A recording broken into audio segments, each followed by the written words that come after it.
Good evening. Thank you so much for joining us. We continue to follow developing news in the attempted assassination of former President Donald Trump. The former president was injured last night when a gunman opened fire at his campaign rally in Pennsylvania. His ear was grazed by a bullet. Two people, including the suspected shooter, were killed. Two others were injured. Tonight, we are learning more about the gunman as well as the victims of the attack. NBC's Jay Gray joins us live from Bethel, Pennsylvania. And Jay, what is the new information tonight? Yeah, Lena, you're absolutely right. A lot unfolding here right now. Federal agents searching for evidence as well as answers, while this community and much of the country still in shock after that attempted assassination of former President Trump. His face bloody, fist raised. Let me get my shoes on. Former President Trump rushed from the stage after an assassination attempt. Chaos and panic. Now, a full day later, giving way to prayers and calls for unity. Mr. Trump writing on social media, "In this moment, it is more important than ever that we stand united and show our true character as Americans." A message echoed by President Biden. Unity is the most elusive goal of all, but nothing is important than that right now. The former president maintaining his schedule, traveling to Milwaukee this afternoon ahead of the Republican National Convention as dual investigations intensify. The FBI focused on the alleged shooter, 20-year-old Thomas Matthew Crooks. Agents saying he was armed with a semi-automatic rifle registered to his father and that explosive materials have been identified inside his car and home. While Homeland Security agents tried to determine how it could have happened, how a rooftop less than 150 yards from the rally was left open and accessible. Coverage of this building and the roof was built in to the overall security plan, and coverage fell through the cracks, which means nobody ensured that coverage was actually in place, or it wasn't built into the overall plan at all. We're also learning more about a firefighter in the crowd, Corey Comparator, killed in the crossfire. A husband and father of two young girls. Corey died a hero. That Corey dove on his family to protect them last night at this rally. Corey was the very best of us. Two others in the crowd were wounded and remain in the hospital tonight, their conditions upgraded from critical to stable. Jay Gray, NBC. Yeah, and look, former President had apparently considered delaying his trip to Milwaukee, but in a social media post this afternoon wrote, "I cannot allow a shooter or potential assassin to force change to scheduling or anything else." So he is on the way right now to Milwaukee. Of course, the Republican National Convention beginning there tomorrow. And Jay, with that convention beginning tomorrow, many people are wondering tonight how this attack could potentially impact what is already a tense political landscape. What are you hearing tonight? Yeah, there's no question, Lena, our country deeply divided politically, and unfortunately FDBI is reporting that they've seen an uptick in political rhetoric in the last 24 hours online. That's something they're following very closely and something that they say they will continue to monitor as we move into the convention season, both conventions back to back. All right, Jay Gray reporting live for us from Bethel, Pennsylvania. Thank you.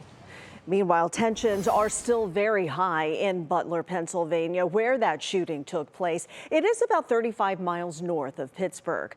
Our Giovanni Ligi joins us now live from the scene at the Butler Farm Show. And Giovanni, what are you learning tonight? Well, Lena, look, this is a small town that clearly has such a large sense of pride. Driving into this area, you'll see house after house that has an American flag, even on overpasses driving into this small town. And we are here at the fairgrounds where we saw that American flag waving in the wind. where former President Trump was shot at in what's being investigated as an assassination attempt, an act of domestic terrorism. But there are still so many questions tonight as to how and why this happened from people who live in this area and people who were visiting. Federal law enforcement agencies are still looking into possible motives, and President Biden now telling the nation earlier this afternoon there is going to be an independent review on how this was able to happen. Once again, the shooter, now identified as 20-year-old Thomas Matthew Crooks, according to law enforcement, opened fire here at the Trump rally yesterday, one just like so many others where people were here to support the former president. And just about 10 minutes into the speech is when those people heard the gunshots. Stuff like that should never happen. It doesn't matter which side you stand on. Oh my gosh, no, it could have been absolutely horrible. We could have lost more lives. And tonight, just moments ago, we spoke with someone who was in the bleachers. He says that this is not a symbol of, well, he says that this is turned into a game of political violence, whereas it's not policy versus policy anymore. And President Trump once again calling for unity and resilience ahead of the start of tomorrow's Republican National Convention, where President Biden says there will be increased security. Lena. All right, Giovanni Ligi reporting live from Butler, Pennsylvania. We'll see you again at 11. Thank you. Now to a little bit more on the shooting suspect, 20-year-old Matthew Crooks. He is from Bethel Park, Pennsylvania. That's about an hour south of the scene of the shooting. This afternoon, bomb-making materials were found inside his vehicle and also at his home.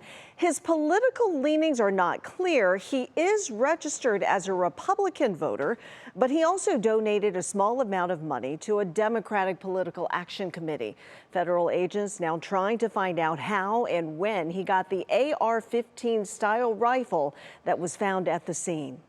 And President Joe Biden delivered remarks at the White House today. He condemned the violence and called for a review of all security procedures. We directed an independent review of the national security at yesterday's rally to assess exactly what happened. And we'll share the results of that independent review with the American people as well. And finally, President Biden is set to address the nation again tonight around 8 o'clock. Ohio Senator Sherrod Brown issued a similar statement today. He posted on his social media in part, quote, "There must be a comprehensive investigation into the assassination attempt against former President Trump. We must get to the bottom of this so it never happens again." Meanwhile, Ohio Senator J.D. Vance retweeted Donald Trump's post on social media, saying in part, quote, "Courageous, united, and defiant. This is leadership." Now a live look in downtown Milwaukee, where the Republican National Convention is set for Monday, and it is scheduled to go on as planned. Heightened security can be seen all around the venue, which is expecting tens of thousands of people to attend. Security is obviously top of mind as people arrive to support the Republican Party. I'm sick. I'm disgusted. Am I shocked? No. He's gone to another level, and so are we. Former President Trump's children, Donald Jr., Eric, and his wife, Republican National Committee co-chair Laura Trump, are all expected to speak at the convention. We will have continuing coverage of the Trump rally shooting on air and online. In fact, our Dave Chudowski will be live from Pennsylvania tomorrow morning on Go. You can also check out our coverage on WKYC.com and the WKYC app.